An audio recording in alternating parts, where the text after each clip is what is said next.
নমস্কার, আমি সুরভি চলে এসেছি আরেকটি নতুন ভিডিও নিয়ে। সবার পুজো কেমন কাটলো অবশ্যই কমেন্টে জানাবেন। ষষ্ঠীর প্যান্ডেল হপিং করতে গিয়ে দেখা হয়েছিল জ্যাঠতুতো দিদি জাইমুর সঙ্গে। সেদিনই ঠিক করলাম চলো সপ্তমীতে আমরা কালিয়াগঞ্জ যাই। ব্যাস যেই বললাম সেই চলে গেলাম কালিয়াগঞ্জ, আর গিয়েই পড়লাম রেল গেটে।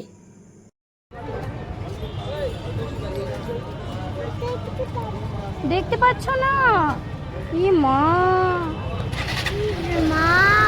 দেখতেই পাচ্ছ না?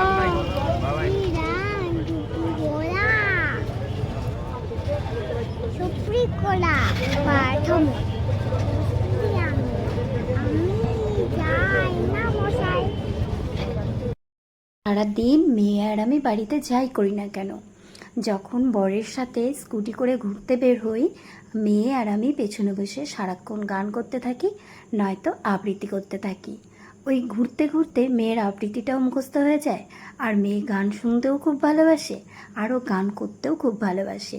যাই হোক, এই যে চলে এলাম কালিয়াগঞ্জে গিয়ে দেখতে পাচ্ছি ওরে বাবা কী ভিড় রাস্তায়। এই ভিড় দেখে তো আমার প্রচণ্ড ভয় লাগছিল, কারণ মেয়েকে নিয়ে এই ভিড়ের মধ্যে যাওয়া খুব মুশকিল।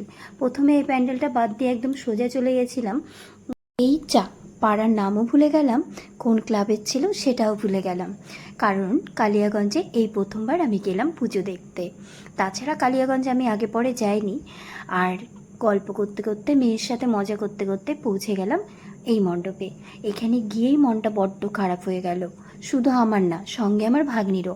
কারণ আগেরবার কালী পূজায় মানে 2024-এ রায়গঞ্জে একটা মণ্ডপে এরকম থিম করা হয়েছিল, আর সেখানে বেশ কিছুক্ষণ আমি, শ্রী আর স্ত্রীর বাবা সময় কাটিয়ে এসেছিলাম।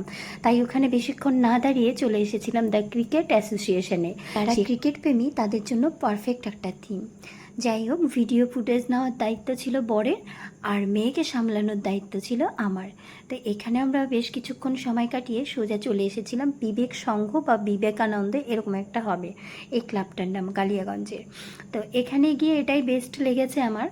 আর তাছাড়া আরও ছিল টিন দিয়ে যেটা করা ছিল, সেখানে যাওয়া হয়নি।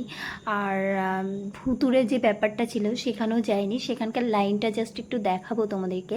আর এখানকার মাটা কিন্তু ভীষণ সুন্দর, আর খুব ভালো লেগেছে আমার। কালিয়াগঞ্জে বেস্ট লেগেছিল এইটাই। তো এখান থেকে আমরা সোজা বেরিয়ে পড়ি, মানে কালিয়াগঞ্জকে বাই বাই করে এবার যাচ্ছি রায়গঞ্জের উদ্দেশ্যে। তারপর যেতে যেতে দেখি এই যে লম্বা লাইন, এই লাইন দিয়ে ভুতুড়ে কাণ্ড যে দেখবো, মানে ভূতের খেলা। এখানকার থিম ছিল ভূতের খেলা। সেখানে আর ঢুকিনি ভয়ে, কারণ মেয়ে পায় প্রচণ্ড ভয়ে। তারপর হেমতাবাদে একটু দাঁড়ানো হলো। হেমতাবাদের এই ফাঁকা মাঠের মধ্যে এই থিমটা করা হয়েছিল। এখানে গিয়েও বেশ ভালো লাগলো, কারণ ফাঁকা থাকলেই সেখানে আমার ভালো লাগে। ফাঁকা থাকলে মেয়েটাও একটু হেঁটে চলে শান্তি পায়, আর আমিও একটু নিশ্চিন্তে থাকি। আর ভিড়ভাট্টার মধ্যে গেলে না, মেয়েও খুব মানে বিরক্ত হয়, আমিও খুব বিরক্ত হই, কারণ মেয়ে প্রচণ্ড ঘামে। তারপর মেয়ের যা লম্বা চুল, সেই চুল নিয়ে তো একটা কষ্ট আছেই। আর এখানে গিয়ে যে আমি হাঁটছি, তোমাদেরকে দেখাচ্ছিলাম, আমার বরই ভিডিও ফুটেজগুলো নিচ্ছে। আর মেয়ে এবার গেছে জাইমুদের সঙ্গে। ওই যে চশমা পরে দাঁড়িয়ে আছে, ওটা হয় আমার জ্যাঠতুতো দিদির বর, মানে আমার জায়বু।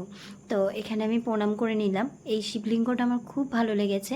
তারপর যারা ভিডিও করে বা ব্লগিং করে, তাদের সাথে কেউ যদি ঘুরতে যায়, মানে নর্মাল মানুষজন, আমার দিদি জাইম্বুর কথাই আমি বলছি, তারা কিন্তু একটু হলেও বিরক্ত হবে, কারণ তাদের তো জাস্ট প্যান্ডেল হপিং করা আর ঠাকুর প্রণাম করে বেরিয়ে গেলাম। কিন্তু আমাদের তো ভিডিও করতে হবে, সেখানে বেশ কিছুক্ষণ সময় থাকতে হবে, তার জন্য কিন্তু একটু হলেও বিরক্ত হয়। আমি যদি ওদের জায়গায় থাকতাম আমিও বিরক্ত হতাম। কিন্তু দেখো, হাসি মুখে কিন্তু আমাদের সাথে বেশ ভালো সাথ দিয়েছিল। আর তারপর চলে এসেছিলাম হেমতাবাদের আরেকটা থিমে। সেখানে গিয়ে দেখি ও বাবা হাত পা কেটে কুটে ঝুলছে। এটা দেখে তো আমার প্রচণ্ড ভয় লাগছিল। আমার মেয়েও প্রচণ্ড ভয় পায়, তার জন্য দিদির কোলে উঠে পড়েছে। আর দিদি যেহেতু আছে, তাই দিদির কাছে দিয়ে আমি মনের আনন্দে ছুটছি আমার বরের সঙ্গে।